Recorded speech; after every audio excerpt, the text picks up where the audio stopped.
Clouds TV, empowering lives. Hebu tupatie 49, Jeremiah 49 verse 26. Tuone hapa, uone. Na nikisikia mtoto wangu wako hapo na I'm happy kwa sababu ameenda kunisimamia kufulfill the prophetic word that was prophesied by Daniel 2600 years ago. How do you feel? How do you feel? On that day, on the day her young men will be killed in the city streets and all her soldiers destroyed. Verse 27. I will set the walls of Damascus on fire and will burn down King Ben-Hadad's palaces. I, the Lord Almighty, have spoken. 28. This is what the Lord said about tribe of Kedar. That is watu wa Iran. The districts controlled by Hazar, which were conquered by King Nebuchadnezzar, who is in Iraq, of Babylon. Attack the people of Kedar and destroy that tribe of eastern people, that is eastern of Iraq. 29. Seize their tents and their flocks, their tent curtains and everything in their tent. Take their camels and tell the people terror is all around you. 30. People of Hazar, I the Lord warn you to run far away and hide. King Nebuchadnezzar of Babylon has plotted against you, and this is what he says. That one, come on, we will attack those people that feel safe and secure. Their city has no gates or locks and is completely unprotected. 32, take their camels and all their livestock. I will scatter in every direction those people who cut their hair short, and I will bring disaster on them from every side. Their disaster will come from every side. Kedar ndio tunaita nini? Ndio inaitwa Elam, and again is also Kedar ndio Iran. Bwana Yesu asifiwe sana. It changed its name to Iran 1938. They changed to Iran. So these people, they were prophesied they will be attacked from all quarter, kutoka kona zote. Lakini what will happen? 33. Hazar will be made a desert forever, a place where only jackals live. No one will ever live there again. I, the Lord, has spoken. 34. Soon after Zedekiah became king of Judah, the Lord Almighty spoke to me about the country Elam. Elam ndio Iran. Ilikuwa inaitwa Elam, ikabadilishwa ikaitwa nini? Iran. 35. He said, I will kill all the anchors who have made Elam so powerful. The anchors, all the kings. Anchors, it is the kings. Waliuliwa makuliwa? Ayatola aliuliwa na watu wangapi? Aliuliwa na 47, na kisha ule walitengeneza mwingine akapigwa, akakufa. The very day walimchagua, wakamkoga. Hii kijana ndio hajapata, wanatafuta hiyo kijana kuua. So he say, I will kill. I will make wind blow against Elam from all directions, and I will scatter her people everywhere until there is no country where her refugees have not gone. Hakuna mahali wako. Simuliona wakidemonstrate. They are all over. They will be scattered. And then 37. I will make the people of Elam afraid of their enemies who want to kill them. In my great anger, I will destroy the people of Elam and send armies against them until I have wiped them out. I will send armies. Amesend America. Amesend hawa wanapigana na wao. It is God who has sent. It is God's work. Why? Listen here now. 38. I will destroy their kings and the leaders and set up my throne there. I will do what? I will destroy their kings. I'll do what? And were they destroyed the other day? All of them, they were destroyed. And then I will set up my throne. After he has done the job, he will set a new kingdom, a new leadership. So whatever is happening there is cleaning, so that Elam, ambayo ndio Iran, can have a new throne that will be godly. Because they are the one that have been financing terrorists. Hao ndio wamefinance Al-Shabaab, ndio wamefinance Hezbollah. Hizo magrupu zote zimekuwa zikiua watu. They've been financing them. And God now wants to bring restoration, the peace. Anafanya hivyo because of the peace. Ile peace tulienda kuweka kwa mlima Kenya inaitwa mfalme wa amani. So the world must be peaceful. And any leader that is against the peace of God will be wiped out. A Trump will be made. Aende afagie tu. Zona anagoroka tu. Because Trump, America is not in the Bible. But Trump is in the Bible. Hallelujah. America is not in the Bible. The part of Europe, hizo zote ziko kwa Biblia. Lakini America was never in the Bible, because when these things were happening, America never existed. It is the people from Europe that went to America. People from Africa were taken as slaves to America. But in the Bible, we have a trumpet. And that is what we call Trump. Hallelujah. In the Bible, we have what? The trumpet. And that is what we call Trump. That is why he's been sent to restore. And after his mission is done, which might happen between now and next year, after his mission, because he's accomplishing his mission, he will disappear. Hallelujah. Because he's a man on mission. Mighty warrior. Sema mighty warrior. Sema mighty warrior. That's the book of Zephaniah 3:17. Zephaniah 3:17.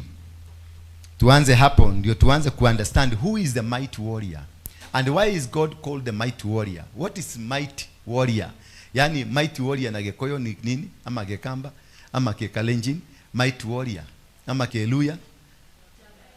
Jabayaita. God. When you look at God as a mighty warrior, he is a God that fights battles for you. He is a God that will defeat your enemies. He is a God that will conquer the unconquered. A God that will get and do the fight. Look at now how it is happening in Iran. It is not the Iranian. They are Iranians who try to change the system. Wakatoroshwa, wakapigwa, wakauliwa, wakafanyiwa madhara. They had to disappear. Wakatoroka out of the country. Now when they went out of the country, God told them, settle down. I am going to send my army to go and fight your battles. Right now the battle that is being done on behalf of a particular group that is existing. The Lord your God is with you. The Lord your God. Meaning the mighty warrior, when God becomes a mighty warrior, when he is with you. Wakati Mungu ako pamoja na wewe, automatically he qualifies himself to become a mighty warrior. Jabayaita. His power gives you victory. Hallelujah. So therefore, when God becomes a mighty warrior, it is when he gives you victory. That when God takes over your battles, takes over your situations, takes over your life, takes over your business, takes over your ministry. Like when tulikuwa tumekatalia hapa. Hiyo miaka miwili tulikuwa hapa, tulikuwa tumekatalia na marafiki. Na tuka hang on the friends. We chose to have friends to build the ministry with, because we trusted them. We loved them. We saw them as pillars of the church. But God was contrary to what we were thinking about, contrary to what we were planning to do with our friends. God came and bombarded them and destroyed them so that he can bring his own people. So that he may bring his own people, the people that he will use for his purposes. Because when you are doing the will of God and you invoke God as a mighty warrior, what happens to you? The entire battle becomes his, not yours. Decisions becomes his, not yours. Everything becomes his, not yours. Anything that you do, you don't do it because you are doing, because you know, because you understand, because you are clever. You do it because God has given you instructions. And until you are able to understand the instructions of God, you will stop doing what you are doing. You will stop being clever. You will stop being aggressive. You will stop moving the way you want to move. You will be waiting to and be told by God, go. When David was in the battle, coming back to find everything has gone wayward, he sought permission from God, because in him he believed in a mighty warrior. When you believe in a mighty warrior, it means that you have allowed God to do battles for you, to do controls for you, to win everything for you. When you call God to become a mighty warrior in your life, you no longer fight. You release yourself to him. You lie down for him. He told Jehoshaphat, sit and see the deliverance I'm about to bring to you. And then immediately, because he's a mighty warrior, Jehoshaphat went and called for, akaitisha kabia kila mtu aende fasting. Kila mtu wakaenda fasting. Kisha wakaenda kwenye nyumba ya Mungu, wakainua dhabihu. Walipoinua dhabihu, Mungu akatuma Jehazarieli akakuja akawaambia, nyinyi hamutaenda kwenye vita, maana Mungu ametuma jeshi lake. There is a secret army of God that is set somewhere. That is why he is a mighty warrior. That is why akikuja anakujaga na jeshi lake. Hatakangi usaidizi wako, hatakangi ukuje kusaidia, hatakangi pesa zako, hahitaji msaada wako, hahitaji mawaidha yako, maana he is a mighty warrior. When he becomes a mighty warrior, anakujaga na jeshi yake. There is a secret army of God. Bwana Yesu asifiwe. Ukimwamini Mungu na mchukue kama mighty warrior. Today we are discussing of a God who is a mighty warrior. We are not speaking who is a healer, Jehovah Rafa, hapana, ama Jehovah Nisi bedele yetu, hapana. Tunaongelea Mungu mwenye anatoa semaga, ingia huko na uchije na uue kwa sababu yangu. Bwana Yesu asifiwe sana. And the mighty warrior anakujanga in two forms. The mighty warrior comes in two forms. He may come in one form, yeye akutume uende upigane. Hallelujah. Yeye akupatie nguvu kama Joshua. Alimtokelezea Joshua akamwambia Joshua, jitayarisha maana Musa amekufa. Get ready, uende ukapigane. Uende upeleke wana wa Israeli kuinchi ile ni zao. That is one strategy ya Mungu. Na kuna strategy nyingine kile alikuwa nao na Jehoshaphat. Akaambia Jehoshaphat, sit down, ni mimi naenda kupigana. So it is you to choose how do you want mighty warrior to come in your life. Unamtaka wewe uende mundu kwa mundu ukapigane na watu, ama akupiganie? Zote mbili ni zake, na zote mbili zina ushindi, na zote mbili zina baraka zake. When you call the mighty warrior, be careful before you start wega ikihoti wa Joshua. Don't understand what kind of unaobea chakula. Unasema familia mzima imekaa hapa, mzee yako hapo, hamjagobana, watoto wako hapo, hamjagobana, maniba wako hapo, wafanyikazi wako hapo, hamjagobana, lakini unaanza wega ikihoti wa Joshua ndagwete haroroke twahoera irio reke agwire. If you call the God of Joshua, there will be, he has to come, and if he has to come, he must make sure his role has been perpetuated. Bwana Yesu sana. When you are praying, when you naomba Mungu, ujue ni Mungu gani unaita. Usiite Mungu wa Joshua na kwako kuna amani, kutatokea vita. Utaona Musa amekasirishwa na chakula tu, hivyo tu ataanza kusema hii chakula iko na minyogoro, inanyokoa. Na hakuna, yeye anaona minyogoro ikinyokoa. Kwa sababu umeitisha mighty warrior, lazima kufanyike kitendo, mighty warrior aonekane. Bwana Yesu asifiwe sana. Learning how to call God, kujua jinsi ya kumuita Mungu na kuita Mungu kwa wakati ambao unafaa. Ni Mungu mgani unaita? Kama ni Mungu wa Musa, lazima miujiza itendeke. Bwana Yesu asifiwe sana. Kwa sababu I'm talking about a God who is a mighty warrior, who is supposed to fight for you the battle this week, who is supposed to fight for you the battle in this month, who is supposed to fight for you the battles in this year. You uweze kudistinguish, why are you, ni kwa nini umechoka, ni kwa nini umengangana mpaka umesikia umefika mwisho. Why you called like Joshua amba uliitwa kama Jehoshaphat? That's the difference. If you are called like Joshua, utaenda kupigana. Lakini kama uliitwa kama Jehoshaphat, ni ukae chini ugoje kupiganiwe. Hallelujah. Sasa leo ndio nataka tutafautishe. Labda wewe ulienda kwa Joshua na wewe ni wa Jehoshaphat. That is why you are tired. Maana ulienda kwa vili kupigana na huruhusiwi kupigana. Ulienda kwa vili kupigana, hauna silaha. Maana Jehoshaphat waliambiwa wasichukue silaha, waliambiwa wasichukue bunduki, waliambiwa wasifanye chochote, watengeneza praise and worship. Waende wakisema the Lord is great power. Walienda wakiimba. Hakuna kitu kingine walifanywa. Ile kazi kubwa walifanya ni kwenda kuokota magolodi na mapsilva na mapesa, wakakuwa matajiri. Ile kazi waliambiwa kule, watu wamepigana, waliambiwa wameuana, Waganda wa Tanzania na Waruanda wamepigana, wote wameuana. Sasa wewe amuka, nenda ukaokote. Sasa inaweza kuwa Mungu wako ni huyo wako kupigania. Na sasa ukakuja kwa sababu ulisikia Ndura anaenda vita, ukaanza kufuata Ndura. Na Ndura ni wa Mungu wa nani? Wa Joshua. Haleluya. Na hapo ndio tofauti yako mimi na wewe inakuwaka. Maana inaweza kuwa Mungu wako ni Mungu wa Joshua, na wewe umeitwa kwa na Mungu wa nani? Wa Jehoshaphat.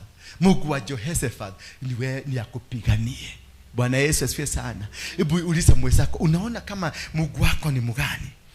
Unaona kama Mungu wako ni mgani? Ni wa Joshua ama ni wa Jehoshaphat? Maana umekuwa umepigana, umechoka, uhoranete mpaka unakaa hapa umekaa kama kigogo imechoka. Unajua mtu amepigana mpaka amechoka na kaka kama kigogo. Unajua kigogo kinaenda mpaka sasa kinachoka, kinakaa juu ya mti kinakaa hivi. Sio kama zile zilienda kwa Ruto juzi. Hizo zilienda kwa Ruto zilimwambia sitamunyorosa. Zilikwenda kumwambia tunakunyorosa. Yes. Hizo ni nyoni zilitumwa na biguni, kutoka biguni kumwambia hii maneno nataka kufanya. Maana kuna vitu nataka kupaga vibaya. Kenya hii ndio atakase state of emergency. Aliambiwa ukidhubutu hivi tutakufinya. Hallelujah. This country kutoka tuende kwa mlima, kuna vitu vilifiksiwa. You cannot change it. You cannot change it. Hatukwenda kule mlima, hatukwenda hivyo ulikwenda uliana natembea baka na natembea hivi baka ninaumia. Hapana. I had a mission to fix the nation. Na ndio nakwambia tunaenda Nakuru 29th kuenda ku launch peace initiative ambayo itatembea dunia mzima. Hallelujah. Ambayo itafanya nini?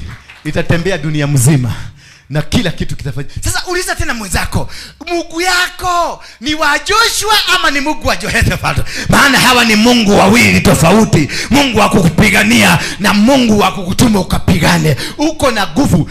Do you have a covenant? Both of them, they have different covenants. The God of Jehoshaphat ako na covenant na Jehoshaphat that I will do the battle for you.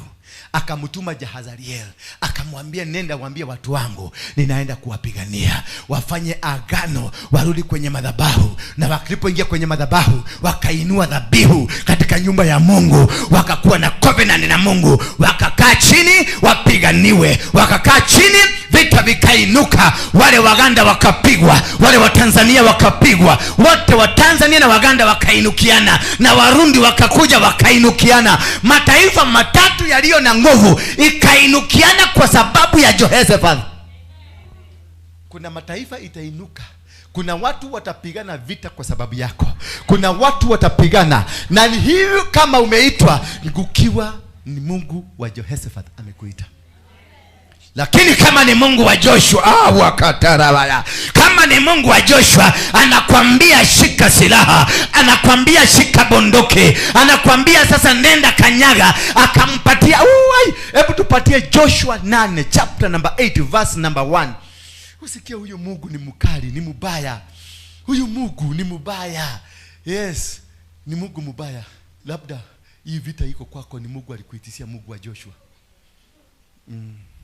Kama umewahi kuitishiwa Mungu wa Joshua, nikyo hiyo liraga kandi kyo tulete tuweterio muraika wa Joshua muraika Mikaelo akolino ndani ya house, akolino ndani ya the house, muraika Mikaelo. Tupatie raka. The Lord, sikiliza sasa. The Lord said to Joshua, take all the soldiers with you and go on up to Ai. Amwiratia. Hakumwambia nitakupigania. Amemwambia chukua jeshi. Hallelujah. Amemwambia chukua jeshi, majeshi, timu, kombora, watu wa kupigana, watu wanaojua kupigana. Chagua kikosi kiende kikapigane, maana niko na wewe. Don't be afraid. Alimwambia usiogope. Na imagine leo Ndura amepatiwa usiogope, kwenda kanyaga, kwenda haribu, kwenda destroy. Na hiyo ndio Mungu aliniambia. Nilipokuwa kwa mlima nikamuuliza, sasa Mungu umesema unaenda kufanya risafu kwa kanisa, sasa kutakuwaje? Akaniambia, simama venye nimekuambia na usiogope. I am removing all of them. Nitakuletea watu wengine. Sasa imagine, mimi ni pastor wa kawaida ambaye anategemea kataithi, ambaye anategemea sadaka, ambaye anafurahia kuona watu wamejaa huko. Sasa wale watu nilipata kwa list, Mungu alinionyesha. Wale watu nilipata kwa list ndio wananipatia gataidi. Ndio wanatoaga sadaka. Bwana Yesu asifiwe sana. Nikaenda kuinua mikono yangu niambie Mungu, ngoja kidogo tuongee kidogo. Ni kwa sababu nilikuwa nataka kumbebeza. Si hata Musa alibebeleza Mungu. Lakini Mungu akakaa gumu. Mungu akaniambia, you choose me or choose yourself. That is my ministry, not your ministry. Kumbe Joshua alikuwa chombo cha Mungu. Joshua alikuwa chombo cha kutumika kwa sababu ya kazi ya Mungu. Wakati wewe ni chombo cha kutumika, chombo cha nini? Cha kutumika. Hauna mawaidha unaweza kutoa, hauna kusema kwako, hauna usemi, hauna jambo lolote unaweza kusema. Ni ukae, uogoswe, uabiwe. Nenda, rudi, kaa chini, cheza, ruka namna hii. Akaambiwa, do not be afraid or discouraged. I will give you victory. Sasa unasikia mtu na Mungu anakuambia I will give you victory. Na ni uraigu wa jeshi ile ina haubere. Alafu to make the matter worse, sio hata jeshi, sio hata country, hapana. Sikiliza sasa hapa ingine. I will give you victory over the king of, yani I will give you victory over Ruto.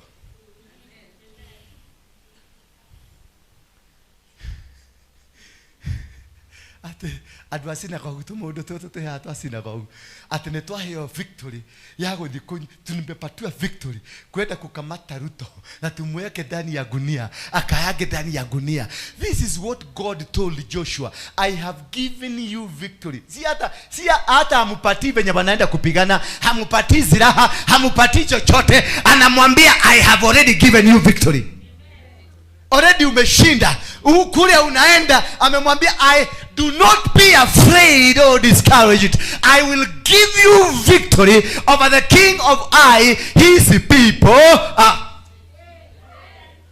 Mnanielewa sasa? Hebu nielewe vizuri. Wacha hiyo kabila yako mingi. Wacha hiyo ya 2 term ama 1 term ama no term. Asa sikiliza, hapa hakuna no term, hapa hakuna 2 term, hapa hakuna 1 term. Hapa sasa I will give you victory over the king of his people, his city, his land will be yours. Siku amukuelewa chochote hapa. Amukuelewa. Hallelujah.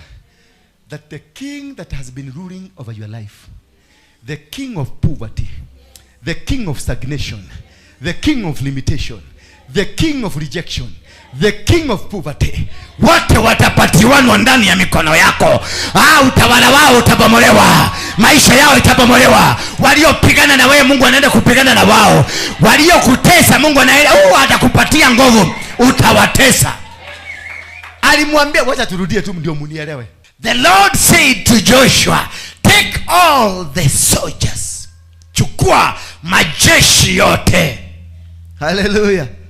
With you and go on up to Alimwambia sasa wewe utatangulia, utashika jeshi, utaanza kupanda, uende mpaka mji unaitwa Utapofika nimekupatia kiongozi, Ruto wa Samia wa Museveni wa nitakupatia mkononi mwake. Hata mji wa the city, Kampala ama Nairobi ama Dar es Salaam nitakupatia pamoja na watu wake, adu wake.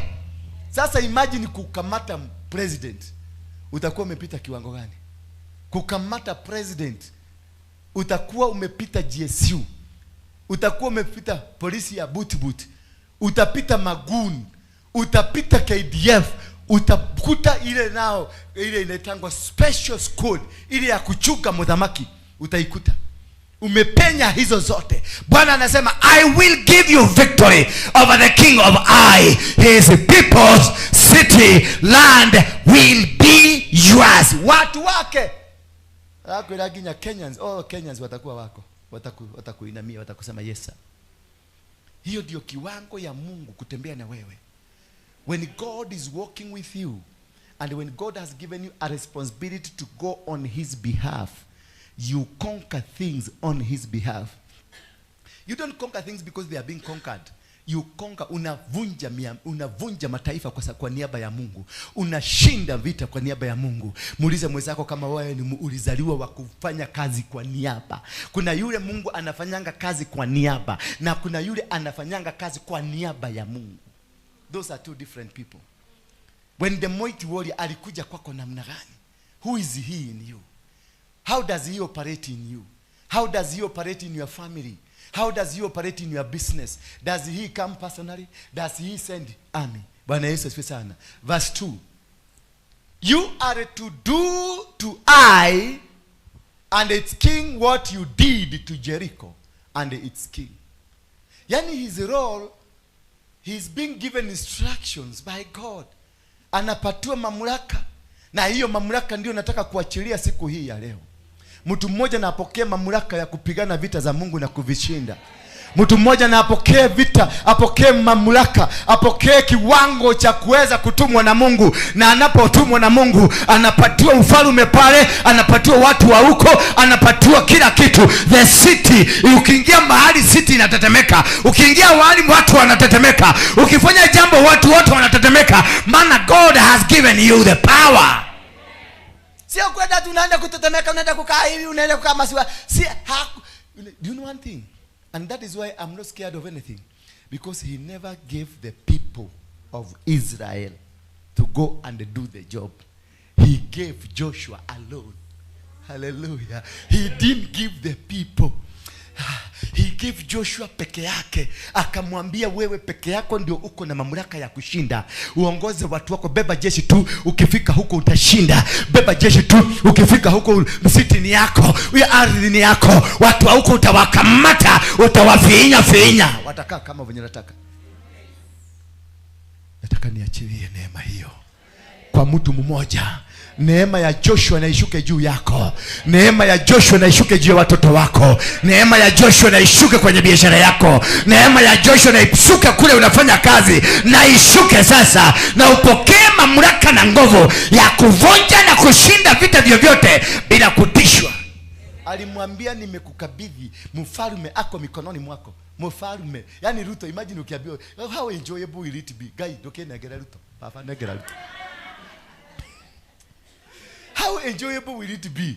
Unaambia Kasongo kaa hapa chini, na kanaka. Na unaambia Faruku akuja, wewe Faruku kaa hapa chini, na anakaa wakitetemeka. Maana already God has released the power. Nataka nikwambie kutoka leo hautashindwa vita vyovyote vile, maana Mungu amekutangulia. Mungu amekamata mfalme wa huko, Mungu amekamata nchi yao, Mungu amekamata majeshi yao, Mungu amekamata wachawi na warogi waliokuwa na koroga, amewakamata. Waliokuwa wanakuonea amewakamata. Waliosema hautafaulu amewakamata. Midomo yao imezibwa, midomo yao imenyamazishwa, nguvu zao zimewekwa chini. Mfalme wao amekamatwa, ardhi yao imekamatwa, nchi yao imekamatwa. Usiwe na wasiwasi. The mighty warrior, mwambie mwenzako na Kiingereza, the mighty warrior. Machoni mbele ya watu ulikuwa mnyonge. You are the weakest of the weakest. Wewe ulikuwa haujiwezi ama hauwezi kufaulu. Walijua hakuna mahali unaenda. Walijua wamekuweka chini. Walijua wamekushinda. Walikuwa na kuelewa wewe ni Joshua wa kukaa kwenye tent, maana hauna kitu unaweza kufanya. I want to tell you tonight that the Joshua that was in the tent was being prepared. Jana yako na juzi yako, you are being prepared for the battle that is ahead of you. The battle that you are going to win even before testing the battle. Utashinda, maana Mungu already amekamata walio kusumbua, amekamata walio wachawi, amekamata walio kuendea, amekamata walio panga kukutesa. Akasema namna gani? You are to do. Yani ni kumwambia na ule kile Jericho. Ule turamekire aya maratugia guko. Ule turamekire noguo tukumeka. Ona kuge turathie noguo tukumeka. Ule turamahinyire tukawafinya. Hivyo ndivyo tunaendelea kufinya. Maana kama tulishinda Jericho, tukavunja ukuta wa Jericho, hata ukuta wa Ai unaenda kuanguka. Ukakamata mfalme wa Jericho, hata mfalme wa Ai unaenda kumkamata. Ukakamata biashara zao. Vile tulivyofanya Jericho, hivyo ndivyo tunaenda. Hivyo ndivyo If you have won battle 1, battle 2 is in your hand. Sikiliza. Ukisoma Joshua 1 chapter 1, anasema nimekupatia Jericho. Hakumwambia amempatia king. Lakini walipovunja ukuta, walikuta mpaka king anajikojolea. Sasa verse 8 inasema nimekupatia mfalme. Mwanzo ana answer, I have given you the king.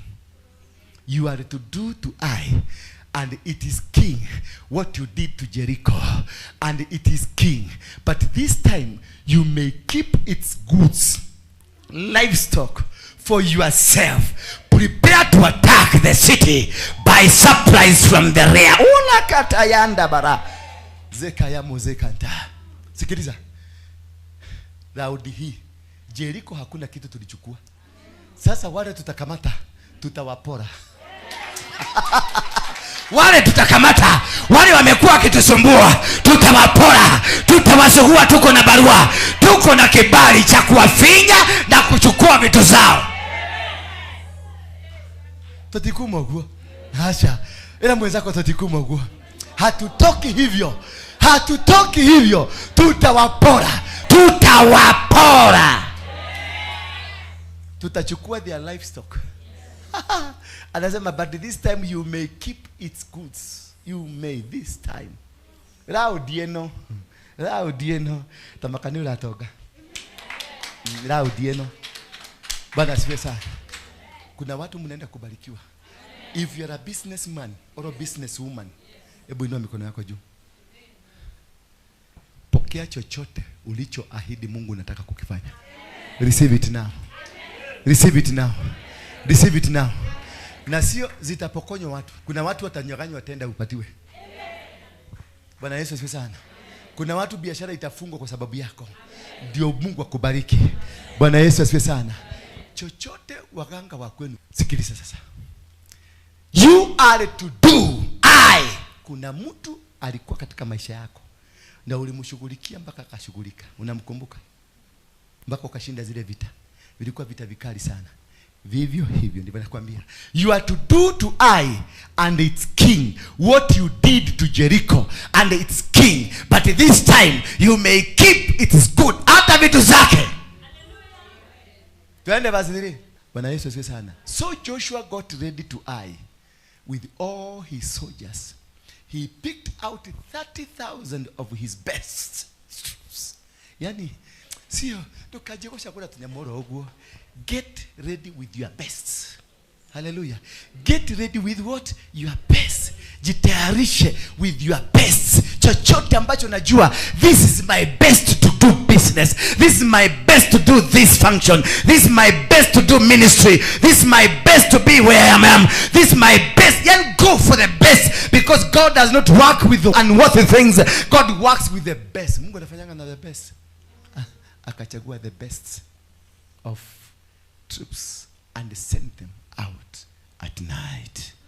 Hallelujah. And sent them where? Because the mighty warrior ame command. Sema mighty warrior.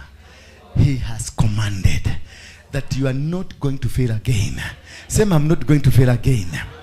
I am not going to fail again. I am going to conquer. I am going to win. God had already done the battle. Hallelujah. God had already handed them over. Yani already mfalme Ruto Kasongo alikuwa already ashakamatwa, amewekwa pingu na Mungu, amekalishwa chini. Joshua anaambiwa nenda ukachukua huyo mtu. Nenda, kazi yako ni kuchukua. Alafu mkienda mpate mang'ombe pale mchukue, mkipata makondoo pale mchukue, mkipata magari pale mchukue, mkipata chochote mchukue. Pokeeni vitu hizo zao za maadui wako. Chochote ambacho maadui walikuwa wamekamata kuzuia usibarikiwe, kutoka leo ninawapokonya, ninawapokonya, ninakupatia katika jina la Yesu Kristo. Pokea baraka za ushindi, pokea baraka za ushindi, pokea baraka za kufunguliwa milango. Maadui waliokuwa wamekukanyaga, mabrada waliokuwa wamekukanyaga, huyo sister yako alikwendea kwa muganga eti ndio akukanyagie chini, kutoka leo amekamatwa. Enda. It's a prophetic word from today. Huyo brother yako alikuwa amekukanyagia, huyo anko yako alikuwa amekukanyagia, huyo sister yako ameenda kwa waganga, ameleta uchawi ndio akupotoshe rada. Kutoka leo macho yake haitakuona tena, na uchawi wake utaanza kumkura. Uchawi wake utaanza kumkura. Unapoendelea kubarikiwa, watakuangalia ukibarikiwa, watakuangalia ukiinuliwa, watakuangalia mambo yakibadilika. Waliokuinukia, waliokupangia, waliofanya lolote ambalo ni mbaya, waliokaa chini wakapanga, waliopanga acio maraikareteri marakubangira maundu moru mekwirorera ukirathimo manyitetwo na guku makanyitwo jaka. Sijui kama mnanielewa. Tupate Yeremia 20 mstari wa 11. Yeremia 20 mstari wa 11. But you, hallelujah, but you, Lord, are on my side. Yani you, Lord, you are on my side. Mighty warrior is on your side. Ako upande wako, anaenda kupigana na wao, anaenda kuwashinda. Vita zako zote Mungu amevizikua. Chochote walikuwa kumekupangia, sasa it is not for you to do the battle, but he will do the battle. Strong and mighty, and those who persecute me will fail. Wale ambao walikuwa wamekuinukia na persecution, waliokuwa na kustaki, waliokuwa na kulaani, waliokuwa na kusungumzia vibaya, Bwana anasema ya kwamba watashindwa. They are going to fail in their project. They are going to fail. Waliokuroga ati mtoto yako asikue vizuri, watafail. Waliokuroga watoto wako wasibarikiwe, watafail. Walioroga biashara yako, watafail. Walioroga huduma yako, watafail. They will be disgraced forever. Yani si kitu kinaenda kubadilika for a short time. They will be disgraced. What is to be disgraced? Wataibika milele. Watahaibika milele. Sio ati ni wiki moja, sio miezi miwili, sio mwaka huu tu. Watahaibika milele. Watakuangalia ukibarikiwa, watakuangalia ukiinuliwa. Milango yako imefunguliwa sasa. Milango imefunguliwa, maana the mighty warrior, the mighty warrior, they will be disgraced forever. Because they cannot succeed. Hawatafaulu. Sijui unanielewa namna gani? Nataka nikwambie matiko faulu. Their disgrace will never be forgotten. Adwasho mare gwekeraga kirema. Their disgrace haitasawaulika. Wamewekwa kikirema hapa. Mahali popote utakuwa ukienda, utakuwa ukijua yule ndiye aliyekuwa ananitendea, yule ndiye aliyekuwa amenipangia, ndiye yanakuwa amepanga maovu kunihusu. But from today wao watasambaratika na great disgrace yao. Milele na milele wataishi kuaibika. Milele na milele wataishi kuaibika. Watakuwa wakikuona ukibarikiwa, watakuwa wakikuona ukiinuliwa, watakuona ukiendesha magari, watakuona ukifanya biashara, watakuona ukifanya kazi, watakuona ukiwa husband, watakuona ukiwa wife, watakuona ukiwa minister, watakuona ukiwa apostle. Ministry itakuwa itafaulu.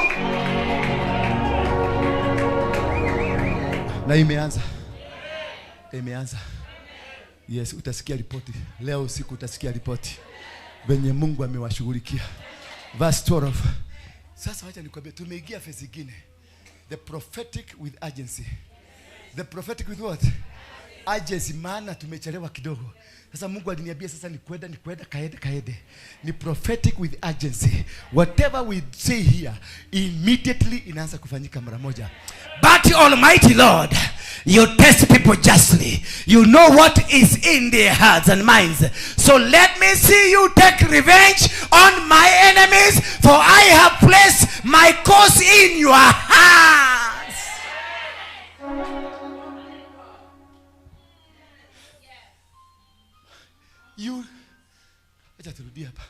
But Almighty Lord, you test people justly. Yani Mungu ni Mungu wa haki. Hallelujah. Ni Mungu wa haki. You know what is in their hearts and in their mind. Unajua Mungu, unajua venye walikuwa nataka kufanya huduma hii. Unajua Baba walikuwa wameniwekea sumu. Unajua walikuwa wameniwekea maneno. Unajua Baba walikuwa wanakaaga kwa gari yangu, kuangalia simu zangu. Unajua Baba walikuwaga wakipaga maneno magumu. Walisema hii nyumba tutafunga. Wakasema kazi yako itasimamishwa. Wakasema wataniua. Baba, nimelete kesi yangu kwako. I have placed my cause in your hands. Oh God, I know you do justly. Do justice for me, Father. Nisaidie, take revenge on my enemies. That is what is going to happen to your enemies. Walikuwa shaandika na imekamilika. Walikuwa shaandika na kusema nothing will happen to you again. Walikuwa sawa na wakasema wamemalizana na wewe. But this God who is justice, who is God, this God that who is just, hakuangi na kukula ngoro, hakuangi na kuenda kufanya mambo ambayo hapana. Ni Mungu wa haki, na haki yake itatendeka, haki yake itaonekana. Na ndio namwambia hivi, so let me see you take revenge on my enemies, because I cannot take the revenge. You only can do the revenge. Do the just for me, for I have placed my cause in your hands. Nedaigerera mateta makwa moko-ine maku Ngai. Nedaigerera kanitha ino moko-ine maku Ngai. Nedaigerera maisha makwa moko-ine maku Ngai. Nedaigerera biashara ciothe ciakwa moko-ine maku Ngai. Ona tho icio ciakwa ri nedamaigerera moko-ine maku. Tua matũ maku na kihoto. Verse 13. Atue na kihoto. Sing to the Lord. Hallelujah. Sing to the Lord. Praise the Lord. He rescues the oppressed from the power of evil. Sing. Hallelujah. Sing to the Lord. Muimbie Bwana. Muimbie Bwana. Muimbie Bwana. Praise the Lord. He rescues the oppressed from the power of the evil people. Kuna watu waliingia kwa maisha yako, they were all evil. Kuna watu walikuja wakajibandikisha kwenye maisha yako, they were evil. Kuna watu walikuja wakapanga network yao kwenye maisha yako, they were all evil. I surrender them to God. Na waashiria, maana mnajua, oh, the master, the king, the mighty warrior, you know how to rescue the people ambao wamekuwa oppressed, ambao wanateseka, ambao wamenyanyaswa, ambao wamenyang'anywa. They are evil. Si watu wazuri. Baba, nakwambia hawa watu si watu wazuri. Walikuwa nataka kazi yako ifungwe. Walikuwa nataka mtumishi wako akufe. Walikuwa nataka watoto wako wahangaike. Ni watu wazuri. Walitumikia shetani, hawakuwa na kutumikia. Walisimama kwa milango wakazuia watoto wako. Walisimama kwenye stairs kuzuia watu waingie. Walisimama barabarani kuzuia watu waingie. Walisimama kwenye njia zangu wakabloku kila kitu, wakatuiba pesa zetu, wakatunyanyasa, wakatulaani, wakatupeleka kwa waganga, wakatupeleka kwa wachawi. Walikuwa nataka tukufe. Sio watu wazuri, sio watu wako Baba. Hawa watu hawakupendi, hawa watu hawakupendi. Walitaka kazi yako ife.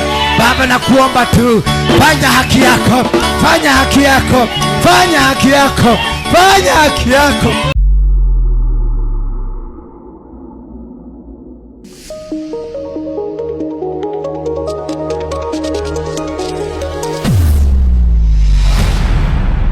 Bethel Clouds TV, empowering lives.